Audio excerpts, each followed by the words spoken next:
Hey, Warren, thanks for joining us today. As a way of getting started, give us a little background on yourself. Sure. I'd started out of college with two options. One was in marketing, and I think it was like $15,000 a year, and then the other one was in sales, and the upside was 4x that. And I said, you know what, I could be try to be the smartest guy in the room and go into marketing, but I said no, I'll just be a dumb sales guy. I'm going to go forward. And this is what and I've been doing it ever since. I love it. And what was the first year like? Was it hard? The first year was hard, but I was lucky, Brian. I picked a technology that almost sold itself, which was good for the ego. So I mean, my first year was actually pretty good. I think probably the hardest part about it was just trying to be proud of the fact that I was in sales. You know, Seriously.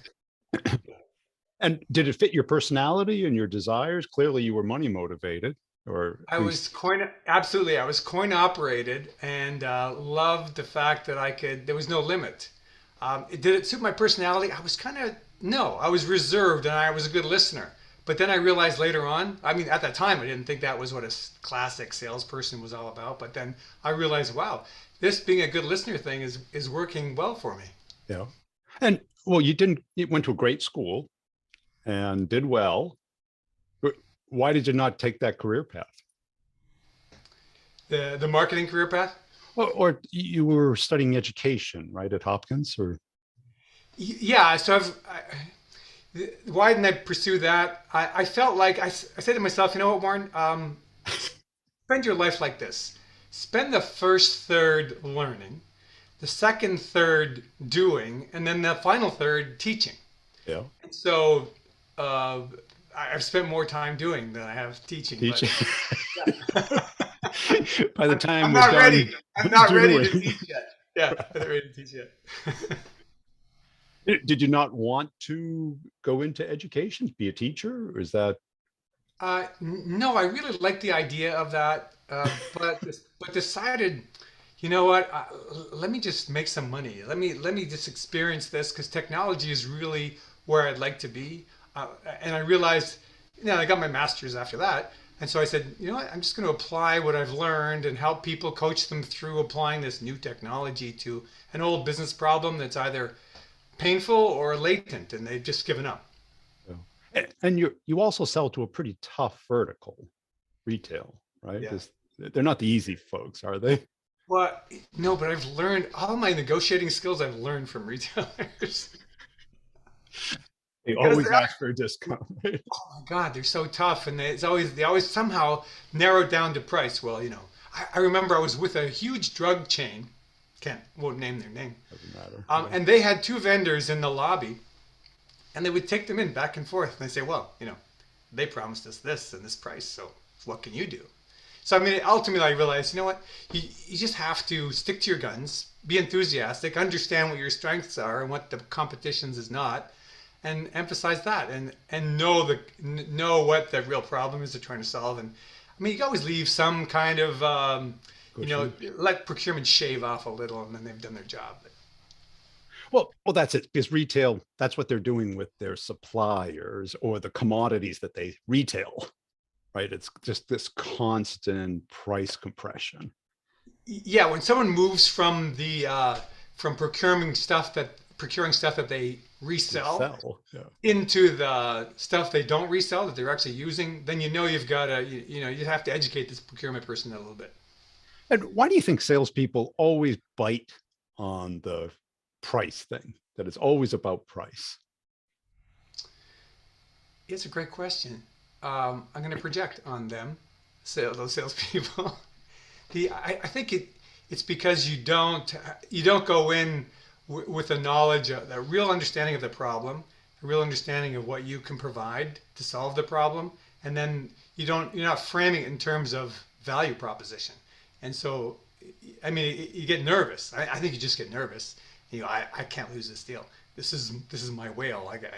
Or this is my dolphin. Whatever size deal it is, you just don't want to lose it. And so you think that this procurement person has all the power. Which if you took Crass negotiating and others, you know that no, they don't have all the power. They have to get the deal done. Procurement has to get the deal done. That's their job. And if they blow it, it's they don't want to blow it. They want to get the deal. And what would you attribute your success in sales to? I think always learning, Brian. Yeah. Uh, I always want to talk to people like you, follow people like you. I do, which you know I do. But there's other folks out there, and I always learn a little bit from each kind of lesson that I'll take through a podcast or whatever. And uh, there's different levels of sales. You have to have a strategy. You have to have interpersonal. So I felt I was weak as an example. I felt I was weak in the interpersonal side of things because I was a great listener, but I wasn't I Are you wasn't talking? great at I'd understand talking or leading a conversation. So I took Sandler. Oh, are we allowed to say that? Anyway, Sure, it doesn't matter. so it doesn't. So I took that. It's classic. It's old, but I learned a couple things as a result of that. And what I did was I learned how to share kind of the sales process and methodology with pre-sales people and founders. So founders are notorious for talking about the technology. I mean, I'd started with an organization. I used my connections, and I got the founder online, who is my pre-sales person too, right? So 58 minutes of a 1 hour conversation with an executive was all about technology, yada yada yada. What a dog hears, yeah. So, and then this, I would say he or she, this founder didn't understand why the executive didn't want to spend more time talking about the technology and how great it was and how this person's baby was not ugly, it was beautiful, and so that blew the opportunity because we talked about technology and not the business problem that we solved. And once you made that shift, did things change dramatically for you? Where you started focusing on the business problem instead of what it does? Yes, earlier in my career, absolutely. Yeah. When I shifted to coaching my pre-sales people, that's when things changed. Because Yeah. they're they're the credible person in the room a lot of times, right? They're selling technology. Yeah. And that's it. And if you're not aligned or they talk too much and they eat up that precious time that you have, then there's not enough time to talk about the real reason why they're going to buy. Right, right. Yeah, and getting to the real reason. I mean, that's so key. Right. And not adding things in that don't need to be there. I mean, Yeah. you know, Because like the pricing trap, we fall into the feature function. What does it do trap? oh, yeah. I mean, there's one time I didn't coach the pre-sales person. I'm not pushing that on them. We're going to meet It's this my, guy. it's my, it's I own it. I own the Yeah. outcome. But this person said to the customer, and so do you do X, Y, Z? And they said no. He says, well, if you did do X, Y, Z, here's how we would solve that. And ate up 10 minutes of the conversation with things they don't even care about. Yeah. So I tried to coach them on, here are the three things we have to prove. Demo is a proof statement. Here are the three things we have to prove. After we prove that, let's just ask them what they want to do next. Yeah. And what else got you to the next level? Was it being able to negotiate with executives, or was it to understand what's really behind why they're buying it? What type of epiphanies? Because you've had a lot of success. I Yeah, thanks. The trick to life is to spend less money than you make. But anyway, but it's all about how you define success. So uh, what turned the corner for me was understanding that people want a leader. I mean, the person you're talking to wants someone who can lead them into this new era, this transformation. These days, it's digital transformation. Lead us into this transformation. Tell us about the steps. What's the maturity curve? When I understood that if I could articulate a maturity curve to them and say, here's the, level 5, here's the outcome. But level 1 or 2, when you're actually crawling and then you walk, here's what you can expect.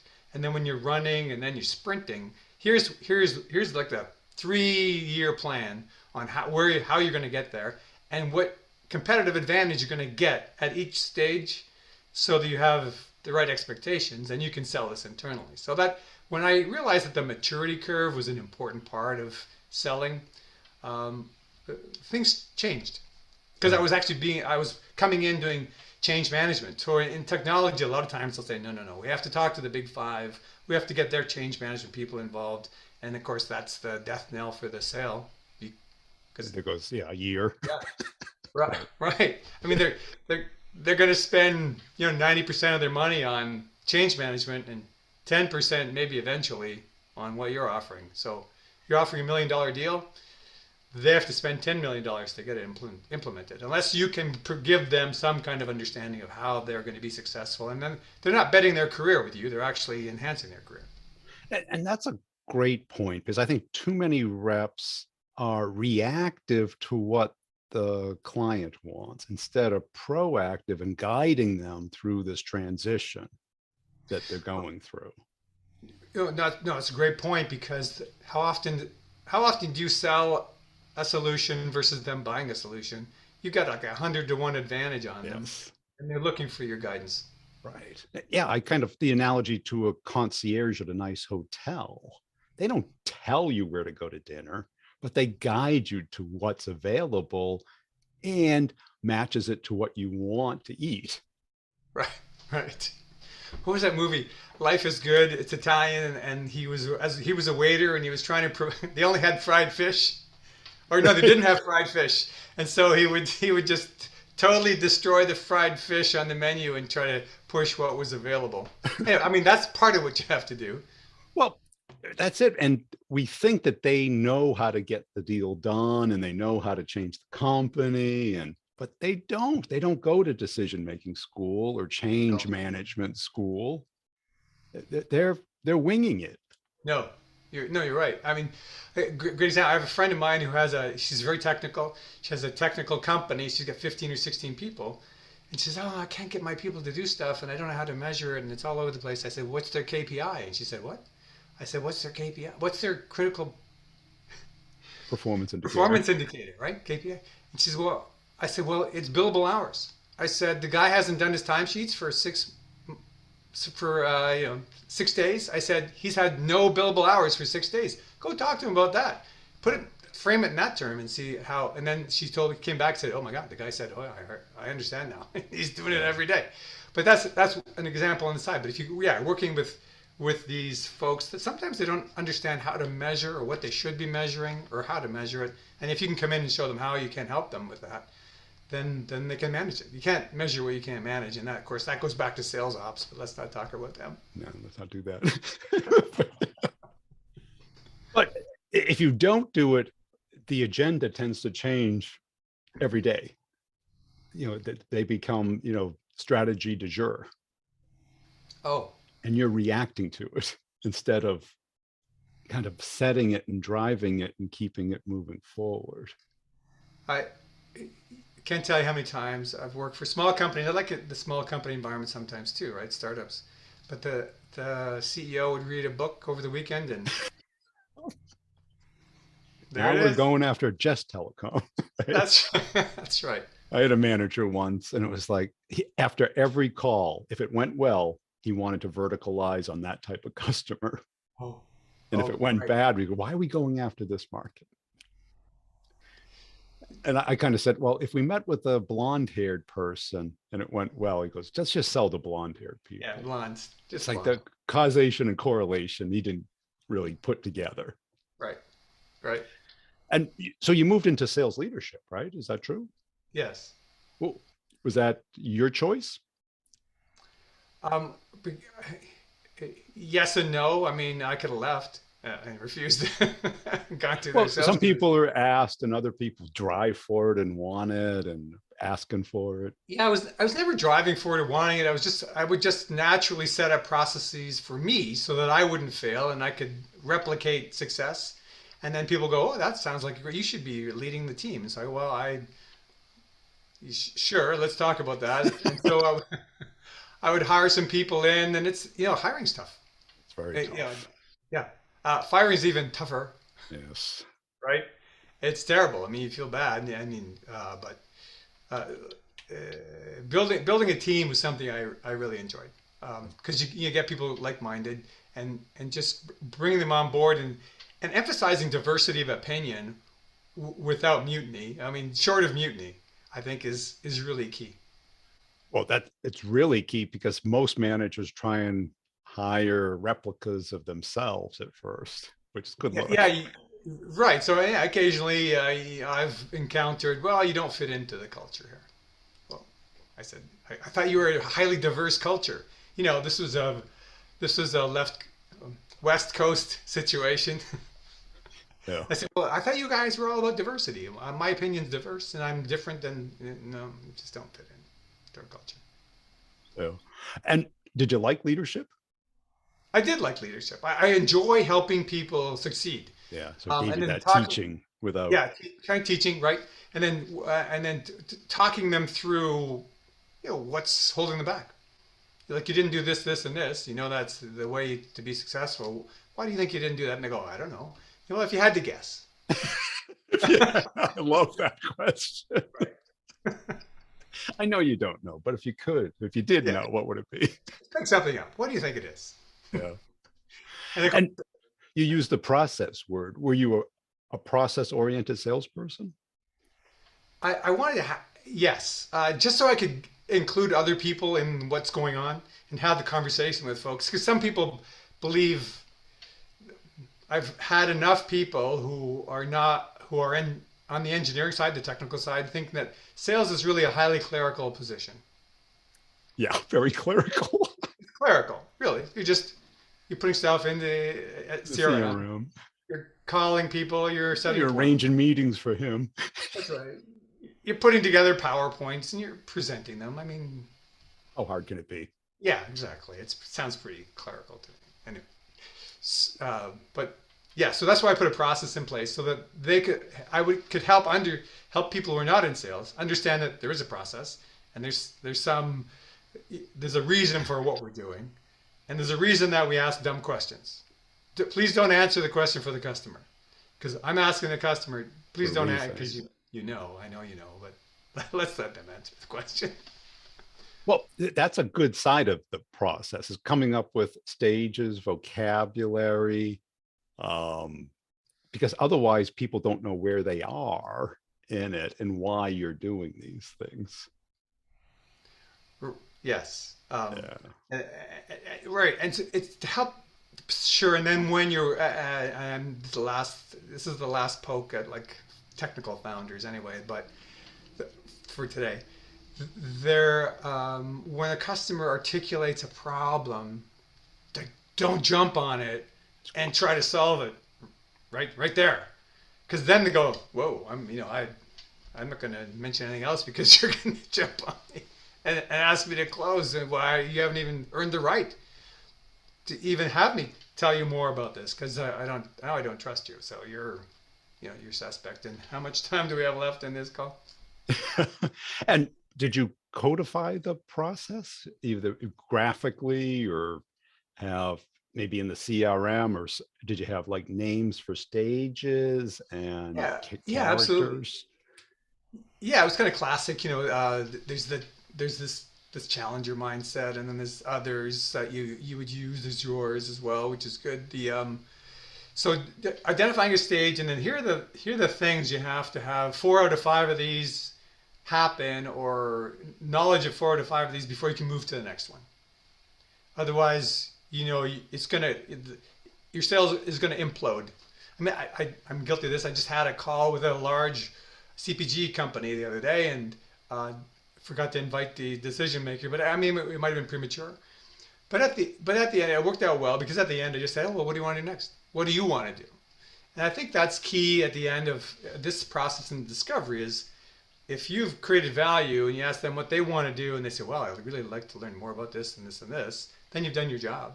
Otherwise, you have to do, okay, I understand, no, you don't want to do anything next, but you have to do Columbo. Yeah, I mean, but just one question before, we go. Oh yeah, one more thing. Yeah, just one more thing, which is I found is how you get out of a situation where you've lost your way through the discovery call. And because what I've found early in my career is that if you don't get like the foundation of a sale, it never closes. Ever. Right. No. Because like, and I talk to reps all the time. It's like, oh, it's in procurement. So I have to say, okay, what's the procurement officer's name? And they go, I don't know. And I go, how do you know it's in procurement then? Right. Oh yeah, yeah. They don't. Right. They To your point earlier on, they they don't. send a proposal and they assume it's in procurement. Right. Right. They don't know the steps. They don't know who's involved. They don't know what the criteria are. So absolutely, you have to Yeah. coach them through that because they don't understand their own procurement environment. How often do they buy $1 million software Right. solutions within their own organization? They don't know. It changes too all the time. Yeah. And if you ask what they'd like to do next, and you hear, send me your proposal, which is usually the worst thing you can do, because Yeah. now they've got the pricing and they don't need any, they don't think they need anything from you. Right. Right. So that's yeah. So that's a good one. So I came up with this idea. Maybe I'm sure other people have too. I just give them a range and I say, here are the things you can add that would create this higher price. But I'm not sure you need all this stuff. Maybe you can get away with this.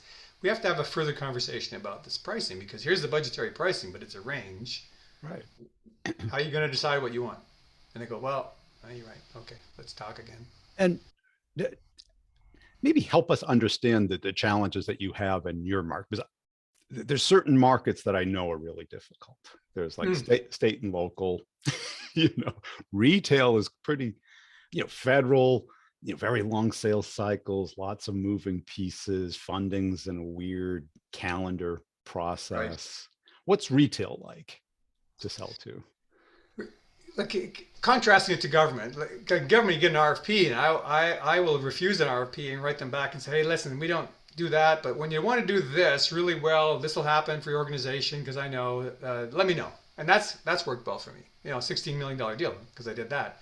But in retail, you have to get it down to operations, because or if it's customer centric these days, then you're doing a good job of helping them understand how you're going to impact customers.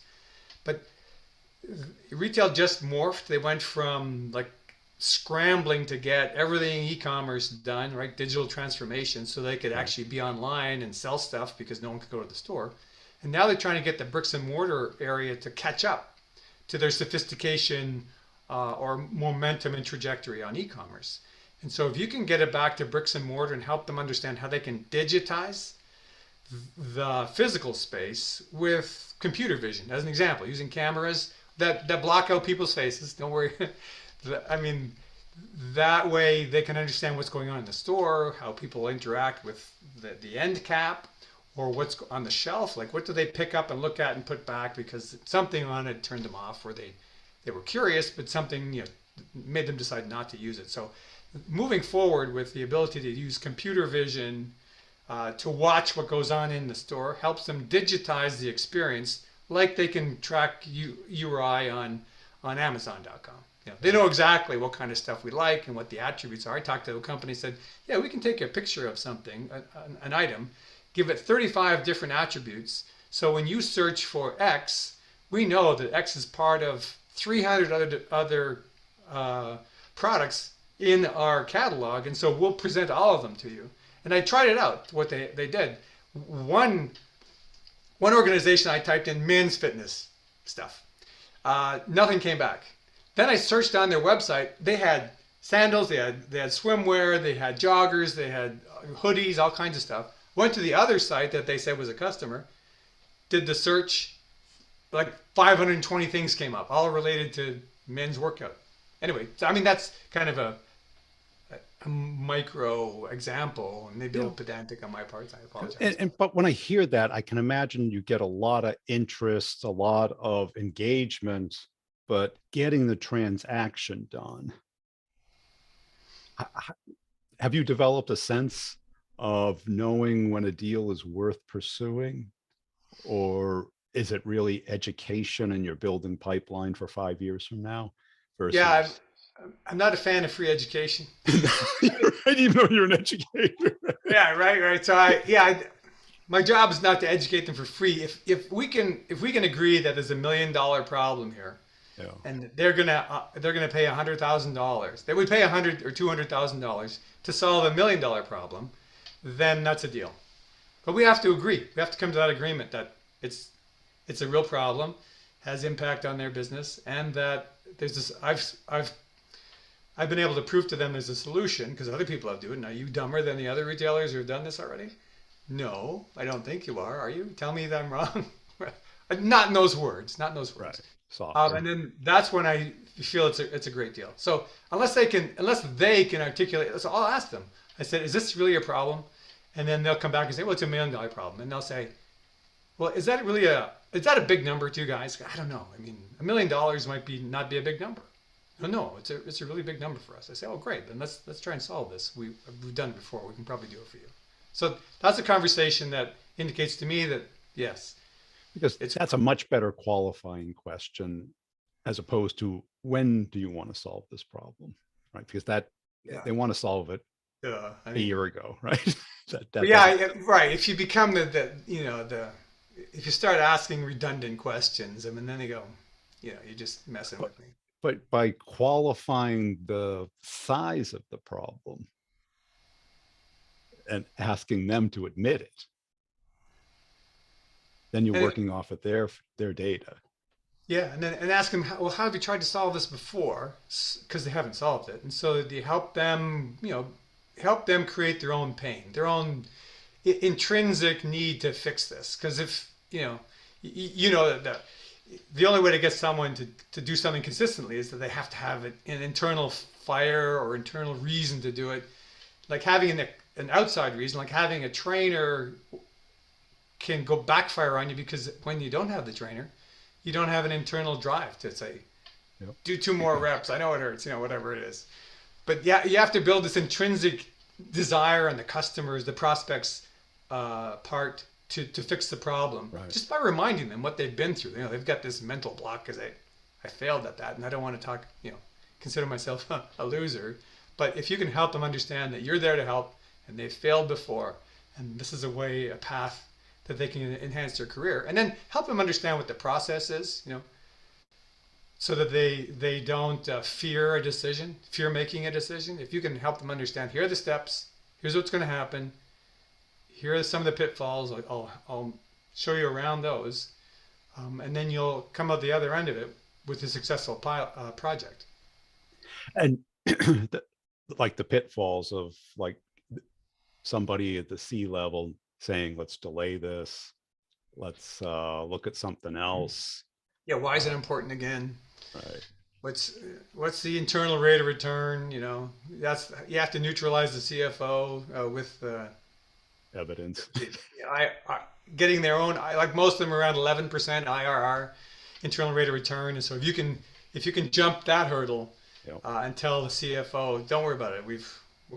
You can justify because they've got like 5 different projects that they go, okay, which one That's of it. these Yeah. is going to really drive revenue, and do we believe we can do it? And every sales rep kind of has some superpower that they Oh, know. They look yeah, at yeah, it. yeah, absolutely. What would you say yours is? I think mine is because of my background in great listening. It's the empathy and understanding from their perspective, um, how to present things, so that it's all about them and not about me and other people, how smart they are or how smart we are, but how I can help them. And how did you come to that conclusion? Because I got to agree, because the reps that have that can understand why it would stall, can understand what they're up against, can understand the real things that they're trying to achieve. I think if you believe that you can listen without mindlessly, Judgment. with mindfulness, and then respond at the end with a question instead of trying to think of what you're going to say next while they're talking.